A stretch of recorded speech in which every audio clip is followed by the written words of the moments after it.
كل نفس ذائقة الموت ثم إلينا ترجعون.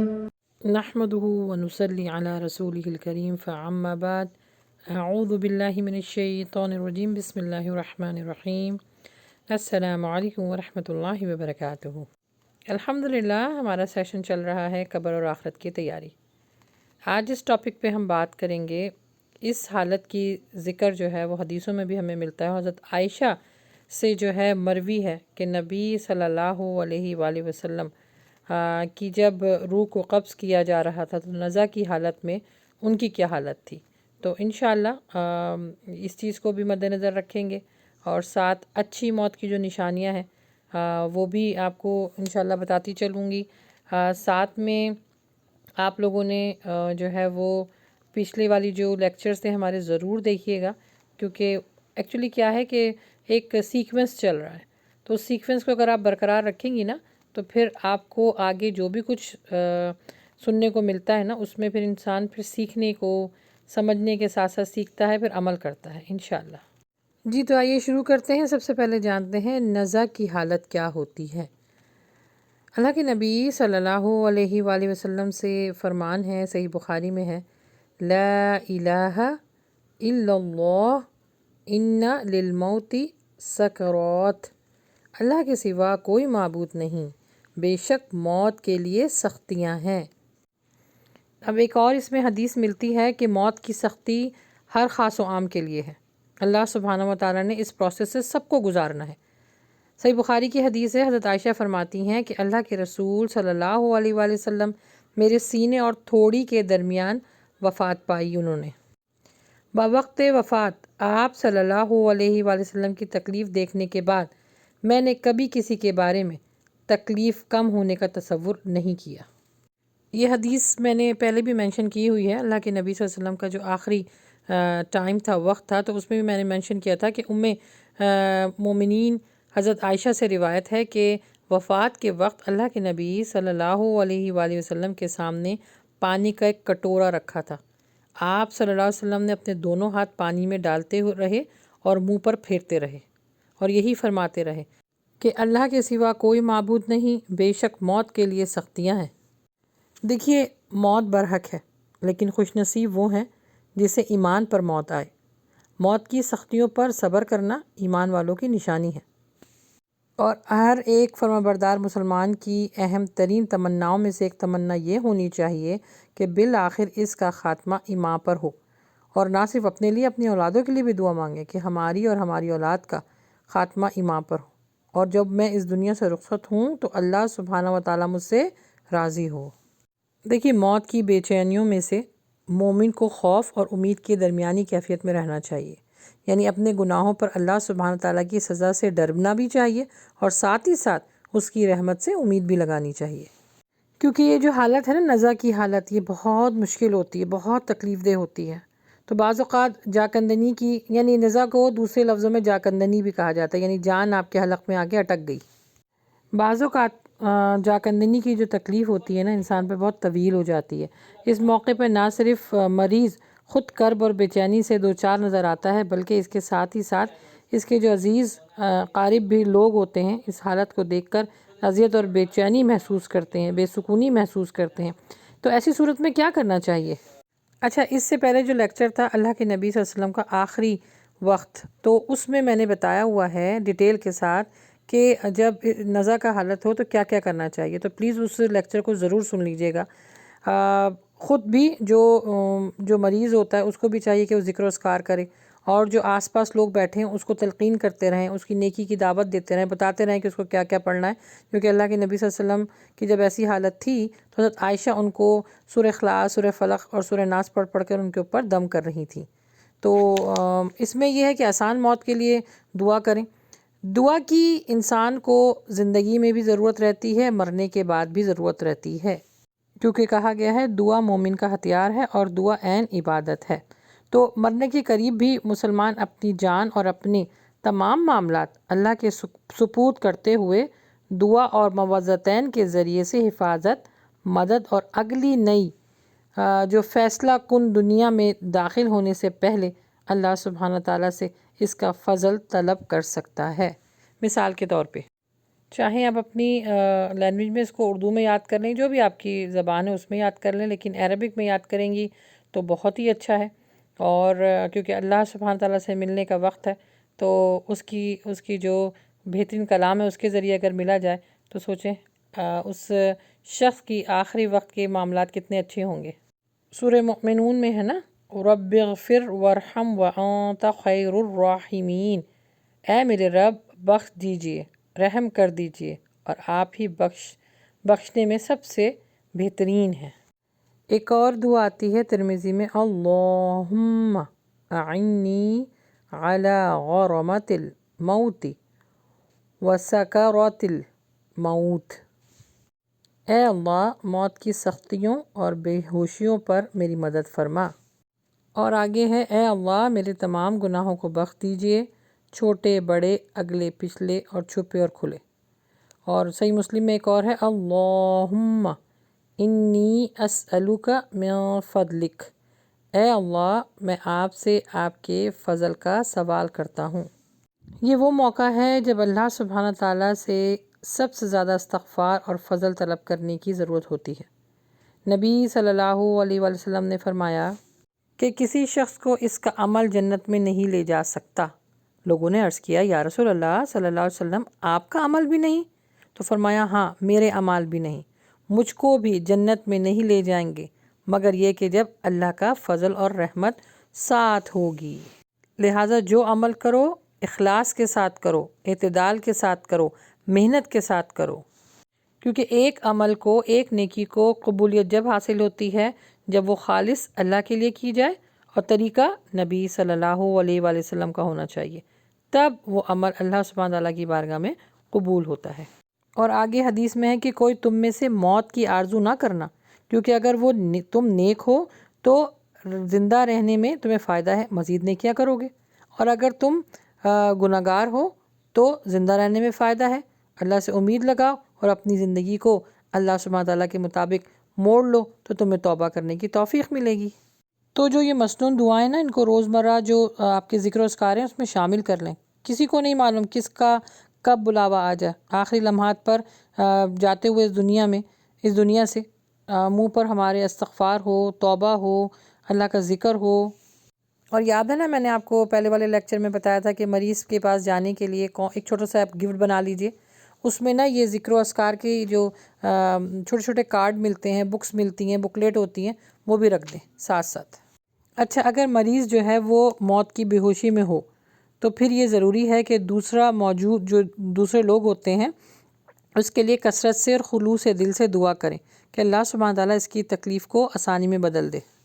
ساتھ ساتھ یہ دعا ضرور کریں، ربی یسر ولا تعسر، اے پروردگار آسانی کر دے اور مشکل ٹال دے۔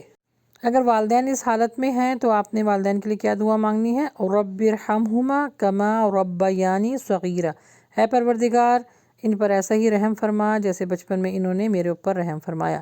بری موت سے پناہ اور خاتمہ بخیر کے لیے مزید اور دعائیں ہیں، آپ ہمارے یوٹیوب چینل پہ بھی جو ہے وہ اپلوڈ ہو چکی ہیں، دعا صرف اللہ سے، پلیز وہاں پہ ضرور وزٹ کیجیے گا۔ بیماری کی، موت کی، اچھی موت کی، بری موت سے پناہ مانگنے کی ساری آپ کو دعائیں انشاءاللہ مل جائیں گی۔ اچھا جی، اب جو موت کا جو ٹائم ہوتا ہے اس میں بڑی شدت سے تکلیف ہو رہی ہوتی ہے، بحیثیت مسلمان اپنے رب کے بارے میں اچھا گمان رکھنا چاہیے، کیونکہ اللہ کے نبی صلی اللہ علیہ وسلم نے فرمایا، تم میں سے ہر ایک کو اس حال میں موت آئے کہ وہ اللہ سبحانہ تعالیٰ کے ساتھ اچھا گمان رکھے۔ اللہ تعالیٰ فرماتے ہیں نا کہ جو جس طرح مجھ سے گمان رکھتا ہے میں اپنے بندے کے گمان کے ساتھ ہوں۔ اور اس ٹائم پر نا بندے کو کیا اپنے یاد دلانا ہے؟ اس کے نیک عمل، تاکہ وہ اپنے اللہ سے ملتے ہوئے خوشی کو محسوس کرے، کیونکہ حضرت عائشہ فرماتی ہیں کہ جو شخص اللہ سے ملاقات کو پسند کرتا ہے اللہ بھی اس سے ملنا چاہتا ہے، اور جو شخص اللہ سے ملاقات کو پسند نہیں کرتا اللہ بھی اس سے ملاقات کو پسند نہیں کرتا۔ اچھا، اگر اندازہ ہو کہ جو قریب مرگ ہے یعنی نزع کی حالت میں ہے، اگر وہ سن سکتا ہے تو اس کے پاس حسرت اور مایوسی کی باتیں کرنے کے بجائے ایسی باتیں کی جائیں جو اس کے حق میں فائدہ مند ثابت ہو، جیسے کہ حدیث میں ہے کہ جب تم میں سے کوئی مریض یا مرنے والے کے پاس ہو تو صرف اچھی بات کہو، کیونکہ فرشتہ تمہاری بات پر آمین کہتا ہے۔ اور یہ بات ہر مسلمان کے عقیدے کا لازمی حصہ ہونی چاہیے کہ سب سے اچھی اور افضل بات کیا ہے؟ کلمہ توحید۔ اس کو اس وقت حدیث میں آیا ہے کہ جس نے کہا لا الہ الا اللہ واللہ اکبر، تو اللہ تعالیٰ اس کی تصدیق کرتے ہوئے فرماتے ہیں میرے سوا کوئی معبود نہیں اور میں سب سے بڑا ہوں۔ اور جب وہ بندہ یہ کہتا ہے لا الہ الا اللہ وحدہ لا شریک لہ،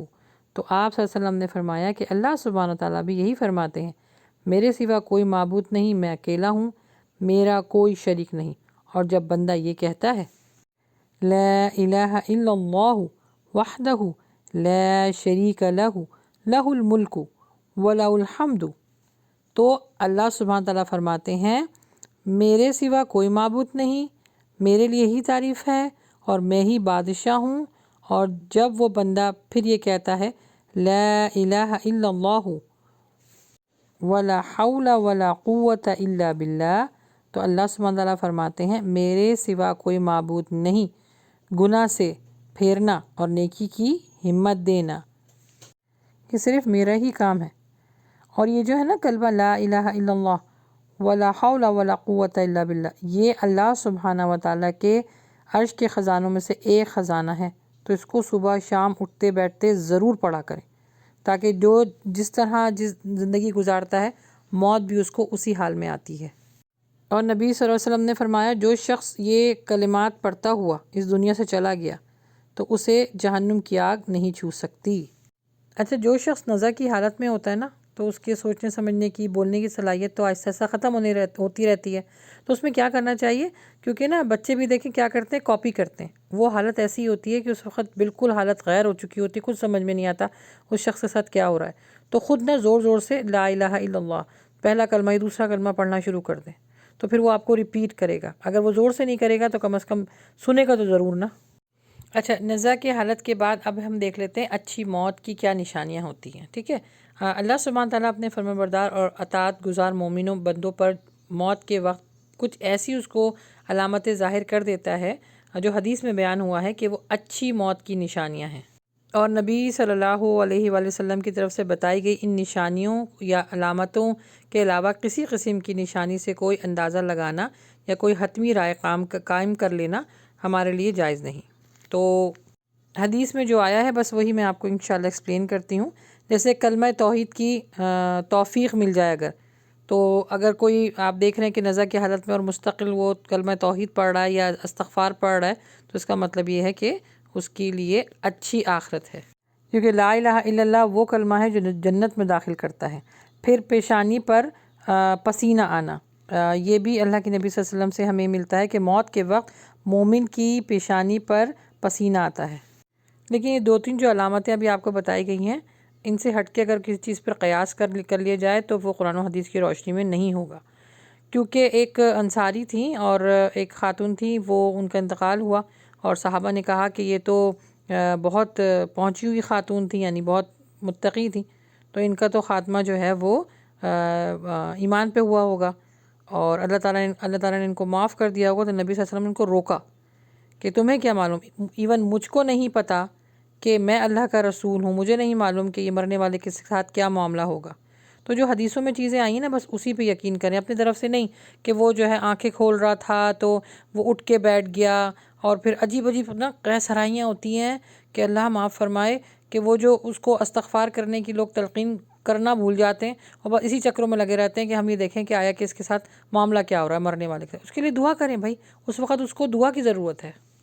بس یہی آپ نے یقین رکھنا ہے کہ اس کے ساتھ اچھا معاملہ ہوگا۔ اچھا، اس میں پھر اور بھی ہیں کہ میت کی اور اپنی بھلائی کے لیے جو دعائیں پڑھنے کا اہتمام کریں، اور میت کے لیے اس کا تذکرہ خوبیوں کے ساتھ کریں، اور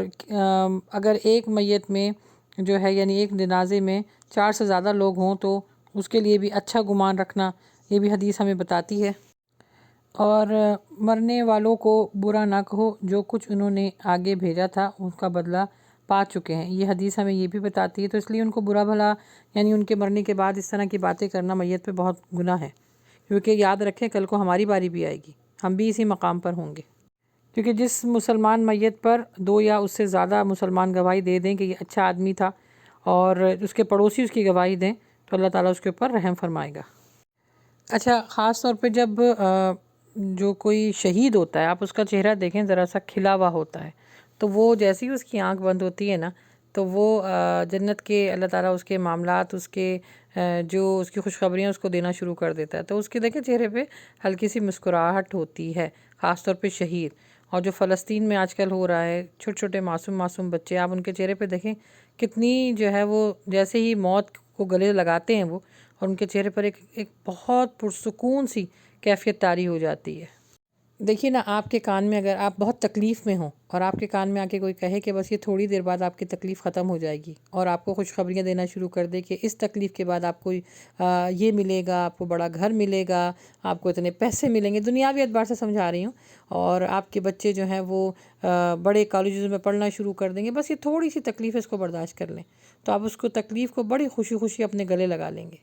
تو اسی طرح شہید جب ہوتا ہے انسان، تو اس کو اس کے کان میں فرشتے بتانا شروع کر دیتے ہیں کہ مومن کے لیے پروٹوکول کیا ہے۔ اور اگر آپ کو یہ جاننا ہے کہ مومن کے لیے قبر میں پروٹوکول کیسا کرتا ہے اللہ سبحانہ تعالیٰ فرشتے، تو پلیز ہمارے یوٹیوب چینل اللہ کی بات تانیہ مجیب پہ ضرور وزٹ کریں۔ اس سے پہلے والے لیکچرز میں نے بتایا ہوا ہے کہ مومن کے لیے پروٹوکول اللہ تعالیٰ کیسے تیار کرواتا ہے فرشتوں کے ذریعے، قبر میں ہی اس کا پروٹوکول شروع ہو جاتا ہے الحمدللہ، کیونکہ مومن انسان محنت کے ساتھ بنتا ہے۔ مسلمان تو بائی برتھ ہر کوئی ہوتا ہے، لیکن مومن محنت کے ساتھ بنتا ہے، اور اللہ سبحانہ تعالیٰ کسی کی بھی محنت کو ضائع نہیں فرماتے۔ ایک اور اچھی موت کی نشانی یہ ہے کہ اللہ کے نبی صلی اللہ علیہ وسلم نے فرمایا کہ جب آدمی اپنی پیدائش کے مقام کے سوا دوسرے ملک میں مرے تو اسے پیدائش کے مقام سے موت کے مقام تک اس کو جنت میں مزید جگہ دے دی جائے گی۔ اور بابرکت مقام پر فوت ہونے کی آرزو کرنا یہ بھی بہت ضروری ہے۔ دعا کیا کریں کہ اللہ سبحانہ و تعالیٰ سرزمین جو پاک اور بابرکت سرزمین ہے، جیسے بیت اللہ اور ریاض الجنہ، بس دعا کیا کریں کہ اللہ سبحانہ و تعالیٰ اس کی خواہش کیا کریں کہ اللہ سبحانہ تعالیٰ وہاں پہ موت عطا فرمائے، لیکن اس کے ساتھ ساتھ اپنے اعمالوں کو درست کریں، تو انشاءاللہ اللہ سبحانہ تعالیٰ ہم سب کی دعاؤں کو قبول فرمائے گا۔ اور قیامت کی تیاری کے لیے اور قبر کی تیاری کے لیے ہر وقت اپنے آپ کو تیار رکھیں، بس ایسے جیسے ایک مسافر رہتا ہے نا کہ جیسے اس کی ٹرین آئے گی اور وہ نکل جائے گا، اسی طرح جیسے ہی موت آئے گی ہمیں اس دنیا سے نکلنا ہے، تیاری کے ساتھ اپنے سامان کو باندھ کر، اپنے دل کو اللہ کی طرف لگا کر، اور زندگی اللہ کے نبی صلی اللہ علیہ وسلم کی تعلیمات کے مطابق گزار کر تیاری کرتے رہیں۔ انشاءاللہ ہم سب کا خاتمہ ایز اے مومن ہوگا۔ میری امید بھی ہے، یقین بھی ہے، اور ایمان بھی ہے کہ جس نے غیب پر ایمان لایا، اللہ سبحانہ تعالیٰ نے فرمایا کہ اس کے لیے میں جنت کے راستوں کو آسان بنا دوں گا۔ تو اپنے عمل کو درست کریں اور نیک عمل کرنے کی توفیق مانگتے رہیں۔ اللہ سبحانہ تعالیٰ ہم سب کے اوپر اپنا خاص رحم و کرم کرے۔ آمین یا رب العالمین۔ وآخر دعوانا الحمد للہ رب العالمین۔